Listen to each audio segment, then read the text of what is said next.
Bonsoir, chers internautes. Ça dépend de quel endroit vous nous suivez. Là, on est sur www.congoasika.com. On est encore sur www.congoasika.net.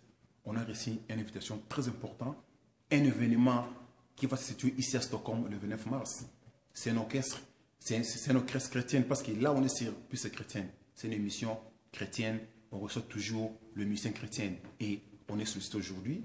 Le nom de leur groupe, c'est un groupe très bien connu ici à Stockholm. La promesse de Dieu. Sans plus tarder, on va être là, on va suivre leur message. Tous les enfants de Dieu, restez branchés sur votre émission Plus chrétien. Sans plus tarder, on va le suivre. Merci.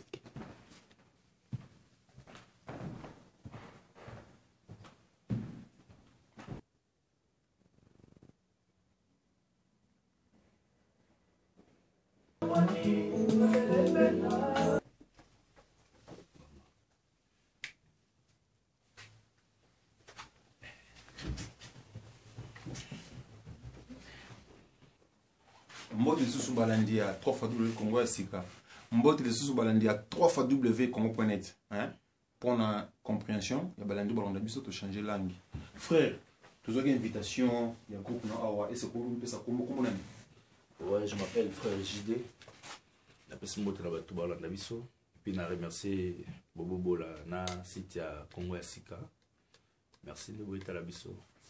C'est le Frère JD. Ok, Frère JD, pour notre côté, on a une émission de Bisso, des émissions plus chrétiennes, des émissions qui sont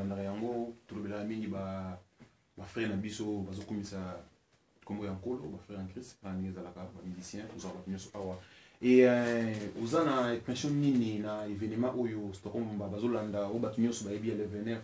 Vous avez une pension d'un événement là. Ouais, impression Zara que non tout souhaiter ba bonne chose, tout souhaiter que et le kamalamu.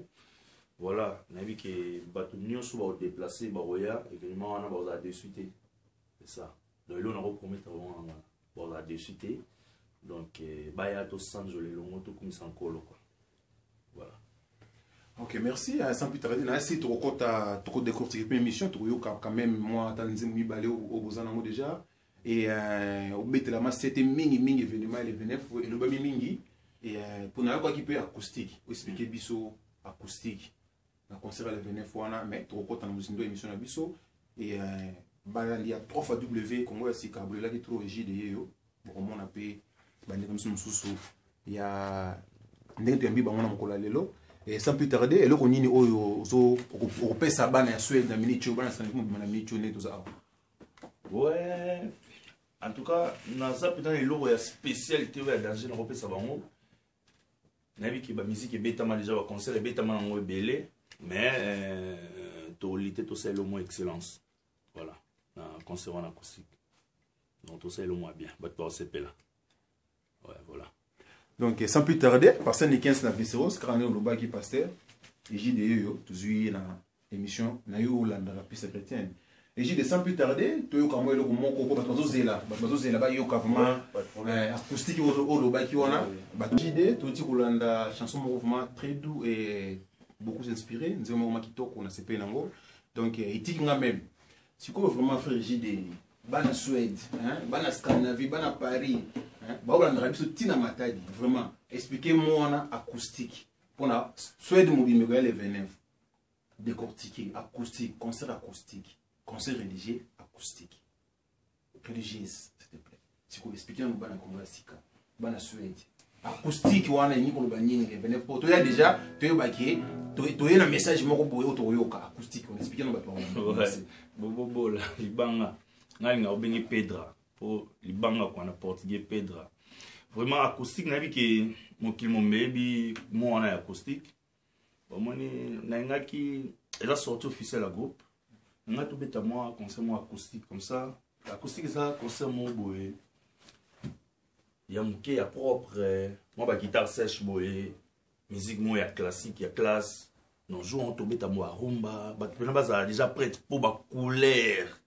Il y a la musique qui peut naître au bête à jour on a et belé bon on peut tant mato ça va passer dans ma couleur musique à double là ma casse donc na ngai to banda na moi concert acoustique pour pas comprendre biso na chant parce que mon jour en haut toyemba vraiment nayebi ke bato bayemba ebele baconcert ebetani na lobaki mais toyemba jour ngo bato baosavoure nzembo e toyemba na bamwange baoyemba na biso jour yango yango na ngai tobanda na concert acoustique po concert acoustique motu nyonso oyoka biso tobeta biso baconcert ya bashow bavip mais tobanda na acoustique la musique moi bien guitare acoustique ya sèche ezala bien quoi donc voilà c'est ça donc idée na ngai ezalaki mingi na banda concert acoustique po bato bacomprendre nga comprendre parce que depuis na mboko oyo na souhait je crois qu'ils ont premier concert officiel ouais ils ont premier concert betala ba musique mususu mais on les avait ka ba réchauffement siko ndeto bani musala tata donc voilà et on to bani on en acoustique donc ba ya ebele ba savourer ba rythme ba mélodie ils ont pris ma casse voilà. OK, une question qui me revient ba question nga ba réponse ya yo na biso ba kiso ko mususu rumba préciser rumba nini rumba préciser dans le mot bana ou ba biso rumba nini mais rumba ils ont style la musique congolaise ils ont rumba voilà ils ont rumba ils ont marque ils ont le quoi pop slow R&B rumba ils ont genre la musique quoi ils ont rumba voilà tout le monde a dit rumba n'a évité que ce n'a pas de définir rumba ne pour pas comprendre ça dit ce to bi rumba ça dit to bête la musique a sauté danser tous ara na danser donc tous ara rumba ça dit ba papa ou ba wayana ba maman ba robina pe rumba des années voilà ba nzambe frère pe na sœur ba robina pe ba fiancé ba robina donc musique moi mikolo voilà et on a invité ba papa ba maman ba famille donc ba pe na ba ya parce que bozana kimia pour musique ils a ya mikolo voilà c'est ça et on a bien rumba. Vraiment nga ce qu'on a décortiqué dans sens ngai et ozolo ba rumba donc parce que ngani 15 kubangi na feseros et na mama rumba na salle mais précisément biso concert ils a payant ils a gratuit ils a salle il y a combien de personnes précisément nous toyeba déjà bon moni concert acoustique déjà ba beta on a salle à monene été ba beta on a salle mo za ya muke moyenne 150 100 personnes dans sous 80 mais ça là toujours plus ou moins 200 personnes. Ils ont monné pour l'acoustique, normalement. Ok, et bon, ceux qui battent, c'est combien de monde vous avez capté ce qu'on a vu? Soit 400 personnes, pour ça. Bon, soit 400 personnes, on est comme à ce que le coup encore le cas. On a un épisode dans le rôle battu, voilà, pour mon nizama sala, au-delà, il va penser à biso. Voilà, soit il y a ça qui est multiplié comme belé, c'est multiplié. Dans le rôle battu, mais oui, concert acoustique, on a mis on a une norme, mais c'est là. Pourtant, on a dépassé. Voilà, pour concert acoustique, normalement, il y a 80, 100, les rebelles, pénalité. Voilà, mais ça, l'autre jour, ils ont 200. Vous allez accompagner l'orchestre instrumental ou bien carrément le guitare sec? Ouais, guitariste Bakoya, tous un groupe, Mobimbo, La Promesse de Dieu. Et puis, mes amis aussi, Paris, Bakoya, Devi Bass, Bakoya, Babi Solo. Et puis, frère Msouaouta Finlande, frère Achille. Donc, équipe est comme on quoi. Ouais. Excusez-moi, ma réponse n'a pas été. Tout ça, frère Malco, mais très bien. Est-ce qu'ils ont invité? Ouais, frère Malco a invité.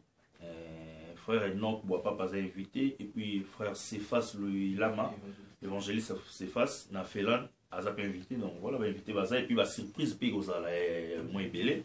Donc, ils ont ambiance pénètre totale. Ok, merci. Surprise de vous allez donc tous les attaques surprise de Venef. Ouais, surprise. Voilà, vous allez en le battre, mais bon monde va être baby d'ailleurs qui surprise les là. Donc voilà, baby d'ailleurs qui vous a bien. Donc on est déjà obligé de prendre l'eau là. Donc vous sentir marqué à PCLI à Zolo Belanenge le Venef où il a calamé qui était pour continuer qu'on a mis ça puis. Bon, na yoka ki boaki na studio, précisément bana Congo ya sika. Boaki na studio, na pona nini kosala nini? Bon, na ki na studio, ezaki juste pour na nzembo moko chanson moko ya mariage, ya libala. Non, non, ça un cadeau pour na bana nzambe vraiment ba marié, ba fiancé, ba olinga obala, ba kanisa ko bala. On a expliqué neni libala ezalaka, na neni na kati ya libala ezalaka. Voilà. Donc ezaka nzembo moko. Je m'en to salango puis non ça clip nango ba DVD ezala et bima to distribuer pour nous ça on ezaka cadeau pour nous ça on ndako de ezaka les albums té les api single té ezaka chanson mo walibala voilà pour na bat bazon pas bazon ndako Bolandi fait rigide à son compte dans le studio chanson ka moko ya libala doni tinga na bala boye na mwasi na ngai na koyoka donc ils apprennent à marier bon ils allons apprendre à marier peut-être ce que bala peut-être koyoka pour un message en colo sans plus tarder frère JD quand ça biso sous notre les sous le reçu ami balé toyoka les choses apprendre à comme na sous émission na biso et là sous moko ya sous apprendre bana Suède ba Rolando na Bini Choyo ba mon maki oui makambo le 29 ça beba merci.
L'esprit de Dieu s'est ouvert au-dessus des eaux. Mon livre, Yanzambe, Asangani na manoba epestimu ya kosala. Iyono ya lelo, Yerusalema.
eklesia